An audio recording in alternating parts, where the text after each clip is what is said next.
Hai hai hai. Selamat datang kembali di channel Min Donghua. Kali ini kita akan melanjutkan cerita Donghua, Battle Troop di Heaven. Gak pakai lama lagi, langsung aja kita ke ceritanya. Check it out.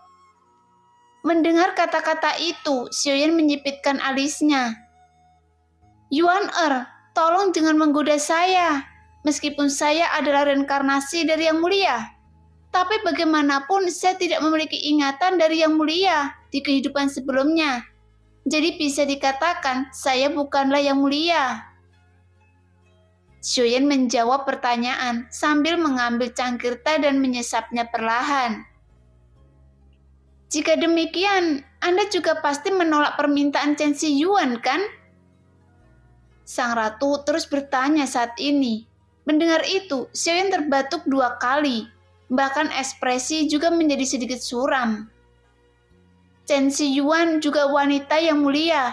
Jika Anda terus menolak seperti ini, seharusnya Anda dan dia tidak melakukan apapun. Namun menurut informasi yang saya dengar, Anda dan dia melakukannya. Mungkinkah Chen Xiyuan memaksa Anda selama di dunia nyata Xuanyin? Sang ratu terus bertanya. Tepat ketika kata-kata itu jatuh, Xiaoyan langsung berdiri dengan ekspresi marah yang terpancar dari wajahnya. Sepertinya teh ini menjadi tidak enak untuk dinikmati. Xiaoyan berkata dengan tidak berdaya. Hei, saya hanya bercanda, jangan marah. Oke, sekarang mari kita ganti topik pembicaraan. Sekarang selir telah meninggalkan segalanya, dan itu hanya untuk menemani Anda. Jadi seharusnya tidak masalah jika kita berdua duduk untuk mengobrol bersama. Sang ratu melihat Xiaoyan berdiri dan ingin pergi. Sang ratu berkata sambil tersenyum lucu yang terpancar di wajahnya. Jelas dia tidak menyangka bahwa Xiaoyan masih terus menolaknya. Mendengar itu, Xiaoyan berbalik kemudian menatap sang ratu dengan marah. Jelas Xiaoyan tidak tahu apa yang sang ratu pikirkan. Namun Xiaoyan juga mengerti apa yang sang ratu katakan. Bagaimanapun dia adalah wanita yang mulia. Meski begitu, meskipun apa yang dilakukan oleh permaisuri di dunia nyata Xuanyin, Xiaoyan juga telah membuat keputusan di dalam hatinya bahwa dia tidak akan memandang wanita lain selain istri-istrinya. Namun pada saat yang sama, sang ratu masih menatapnya dengan genit. Pada saat yang sama, Xiaoyan telah beberapa kali menolak sang ratu, tapi itu sama sekali tidak berguna baginya.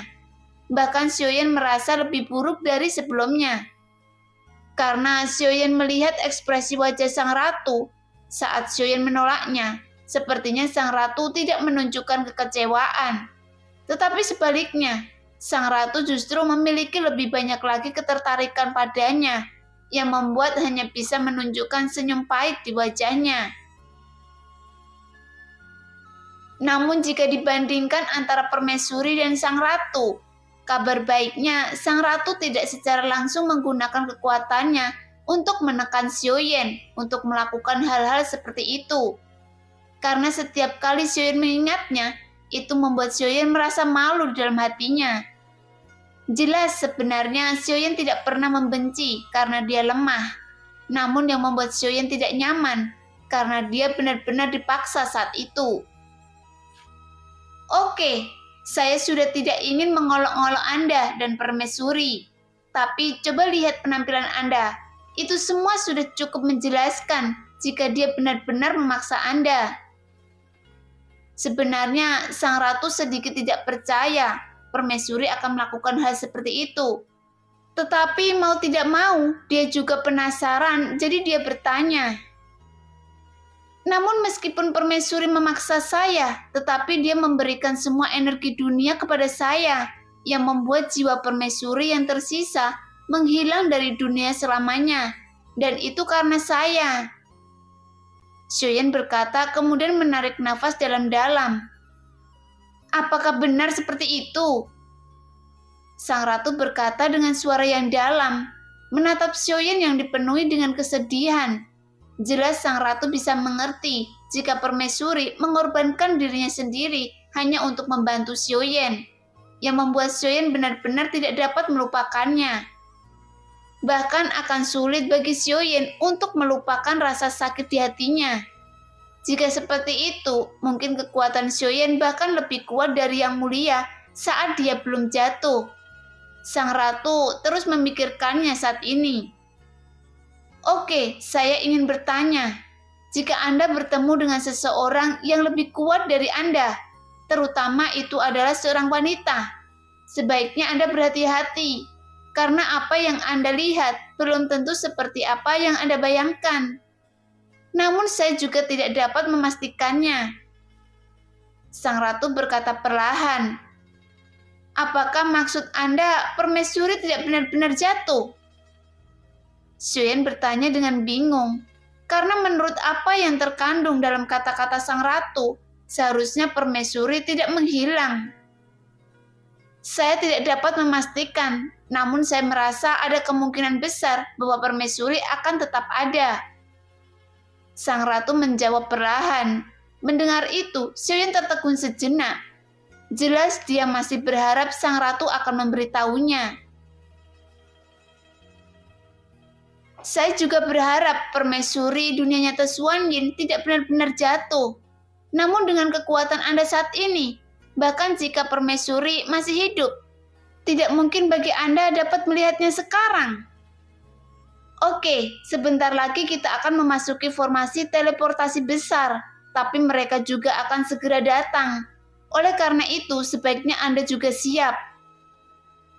Begitu kata-kata itu jatuh, tiba-tiba formasi teleportasi besar turun di depannya menghilang. Karena untuk memasuki formasi teleportasi harus melalui bintang kuning. Namun tepat Xiaoyan memasuki bintang tersebut, Xiaoyan dapat melihat bahwa cahaya yang berwarna kuning adalah sebuah pasir di atas langit. Dan ada embusan angin yang sangat kuat dari bintang ini. Saat Bahtera mencapai tanah, dengan cepat Xiaoyan melihat sekeliling. Apakah ini bintang mati? Xiaoyan bertanya perlahan. Karena saat dia melepaskan persepsinya, Xiaoyan tidak merasakan fluktuasi nafas kehidupan.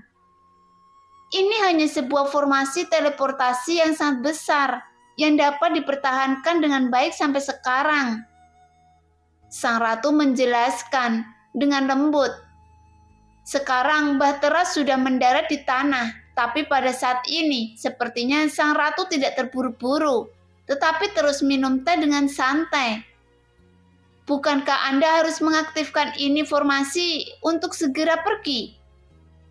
Xiaoyan menatap sang ratu dengan bingung, karena Xiaoyan melihat sang ratu tidak mengaktifkan susunan formasi teleportasi ini. Jadi Xiaoyan bertanya, jangan khawatir, mereka mengikuti kita di sepanjang jalan.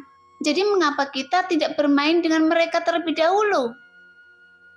Sang ratu berkata perlahan.